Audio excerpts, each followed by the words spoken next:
Prezes Jarosław Kaczyński w życiowej formie i w masce, i bez maski. Czy naprawdę możemy mieć polexit? Czy naprawdę nie potrzebujemy pieniędzy unijnych, jak twierdzą Glapiński i Suski? Czy prezes wszystkich prezesów zatrudni Trumpa do budowy muru na granicy z Niemcami? Czy Polski Ład dla polskiej wsi wkurzy diabła? Czy TVP podniesie się po stracie skoków narciarskich? Czy Stanom Zjednoczonym grozi bankructwo? Na te m.in. pytania odpowiem już za chwilę w dzisiejszym WTS-ie.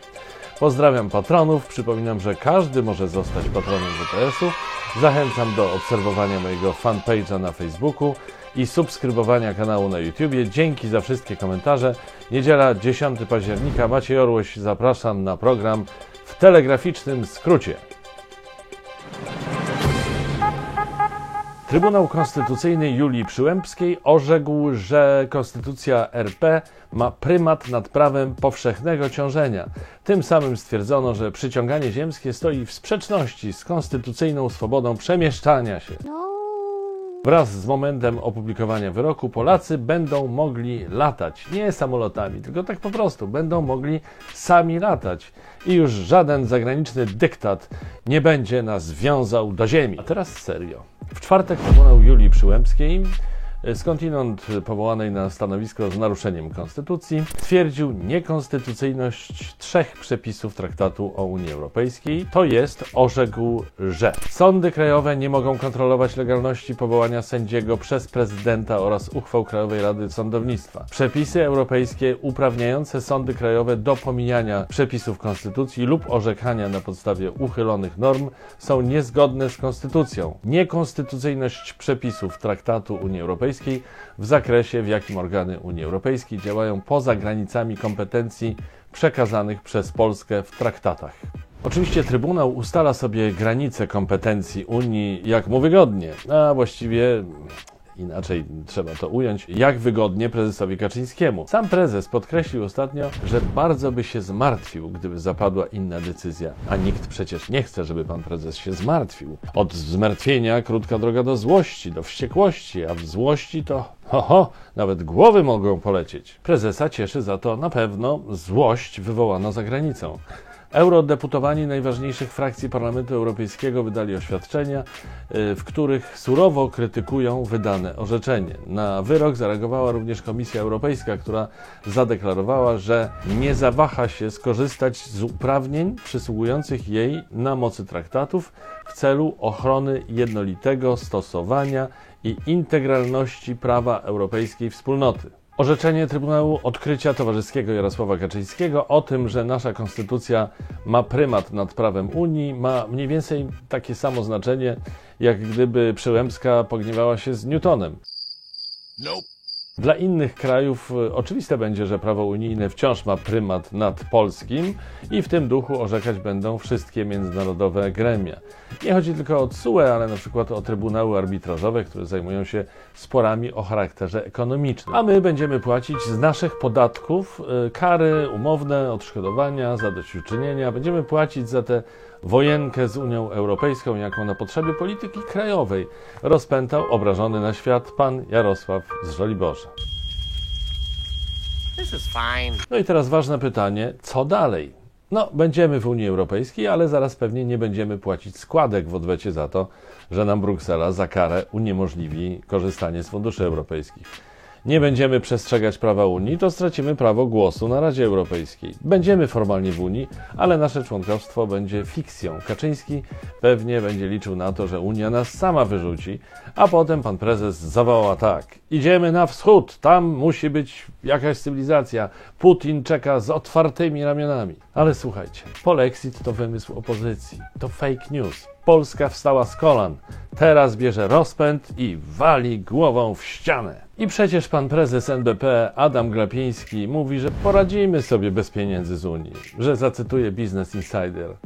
Oczywiście każdy miliard dla gospodarki jest ważny, ale i tak damy sobie radę. Tak o ewentualnej utracie pieniędzy z Unii Europejskiej mówi prezes NBP. Wtóruje mu w tym poseł PiS Marek Suski. No, Jak tak mówi poseł Suski, to już jest poważna sprawa. A co mówi? Znów cytuję za Business Insiderem. Jeśli weźmiemy pod uwagę wysokość składki, jaką wpłacamy do Unii Europejskiej i środki, jakie otrzymujemy z Unii, to ta różnica to jest niewiele w naszym budżecie, to jest ze 2%. Więc na pewno bez takich środków jesteśmy w stanie sobie poradzić. Panie prezesie Glapiński, panie pośle Suski, to może, skoro tak jest super z naszym budżetem, przeznaczyć trochę kasy dla medyków? Tak tylko mówię, na marginesie.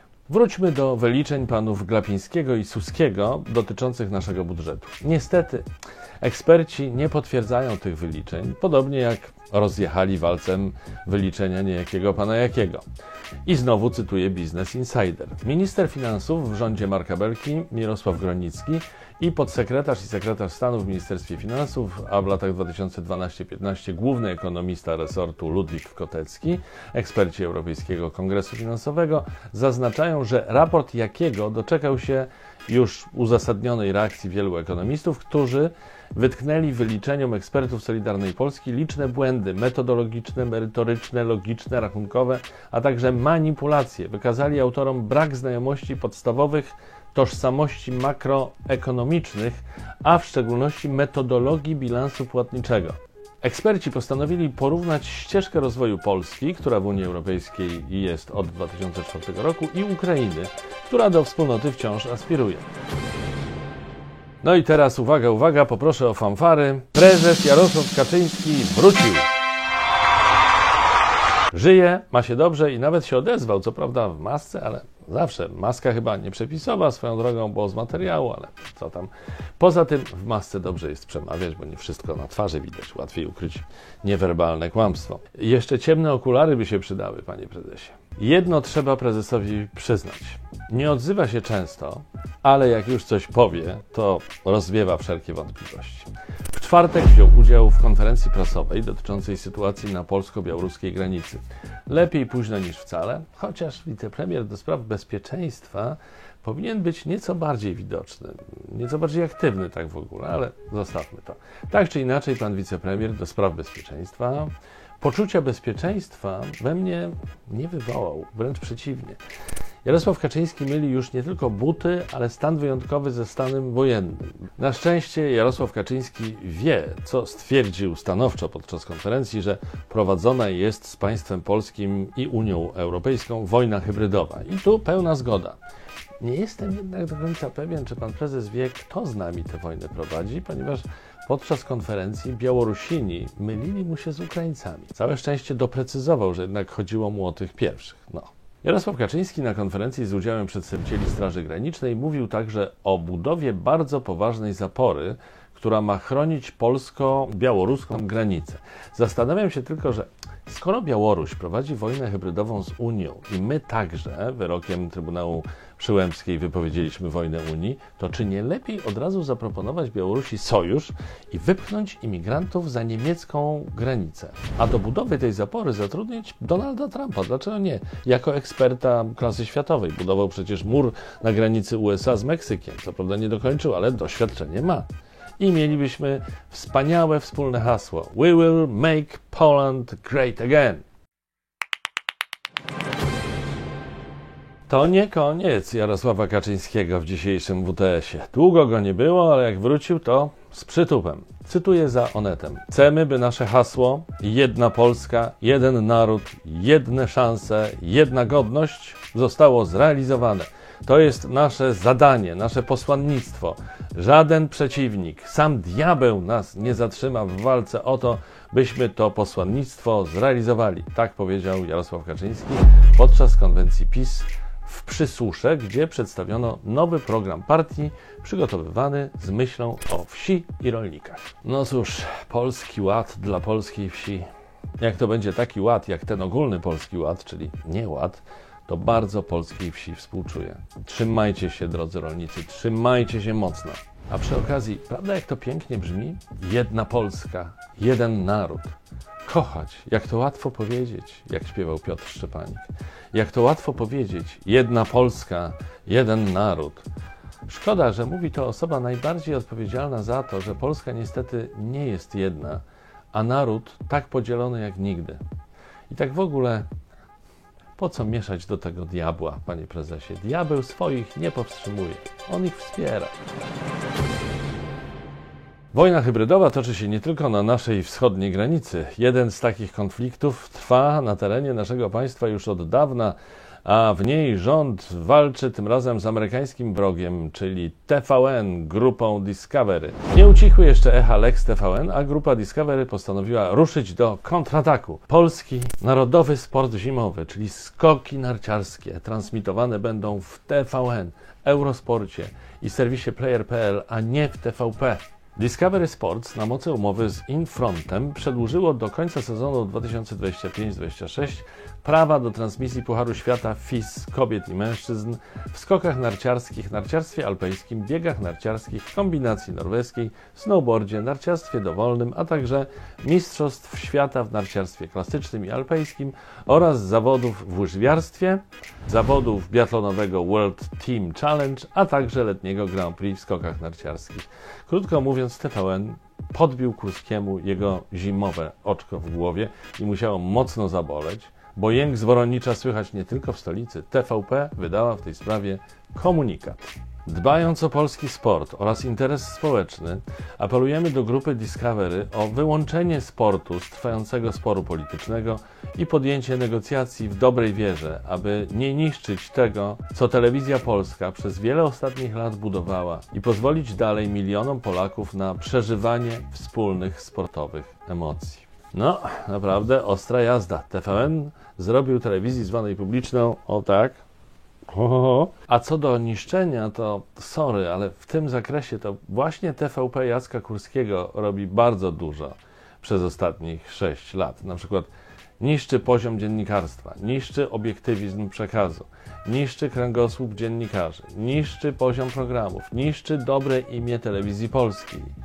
Więc niniejszym oświadczam, że program WTS nie będzie płakał, oglądając skoki Kamila Stocha w TVN. Wojenki wojenkami, a biznes musi się kręcić. Przynajmniej z takiego założenia wychodzi uświęcony biznesmen Tadeusz Rydzyk. Według danych uzyskanych z MSZ w latach 2016-2021 Wyższa Szkoła Kultury Społecznej i Medialnej w Toruniu, związana z Tadeuszem Rydzykiem, otrzymała od Ministerstwa Spraw Zagranicznych ponad 1,5 miliona złotych dotacji. Jesteśmy zgubieni. A Fundacja Lux Veritatis, nadająca telewizję Trwam, prawie 718 tysięcy złotych. Środki otrzymane przez Szkołę Redemptorysty przeznaczone miały zostać na Regionalny Ośrodek Debaty Międzynarodowej w Toruniu, cokolwiek to oznacza. Poza międzynarodowym debatowaniem o wyższości prawa kanonicznego nad świeckim, zapewne, szkoła zorganizowała 2 projekty historyczne, na które oczywiście otrzymała solidne granty.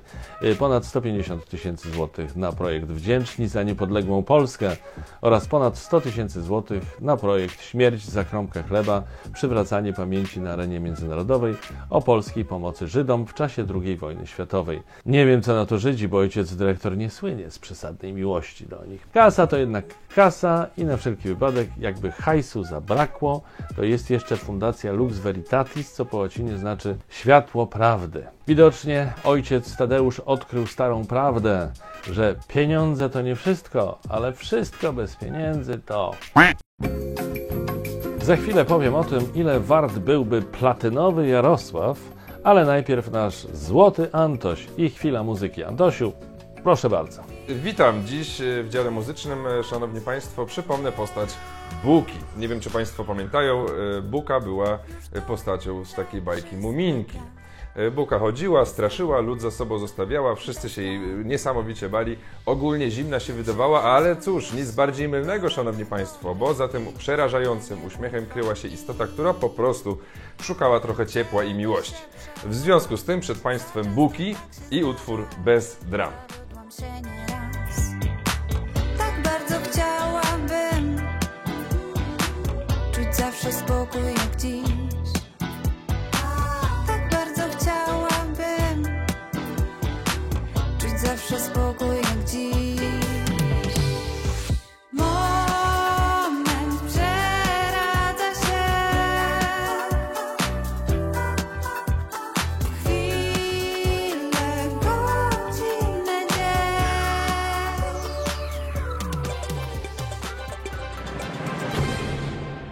Zostajemy przy tematyce finansowej, bo co prawda Tadeuszowi Rydzykowi nie grozi bankructwo oczywiście, ale rządowi Stanów Zjednoczonych już tak. Zgodnie z szacunkami szefowej amerykańskiego resortu finansów Janet Yellen, za nieco ponad 2 tygodnie USA dojdzie do ustawowego limitu zadłużenia. Co za tym idzie, państwu skończą się pieniądze. Stany Zjednoczone są jednym z niewielu krajów posiadających limit zadłużenia wpisany w prawodawstwo.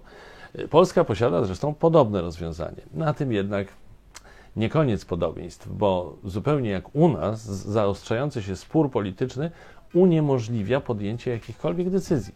Co prawda w naszym przypadku świat ma to w głowie, ale sytuacja w Stanach Zjednoczonych chwieje całą światową gospodarką.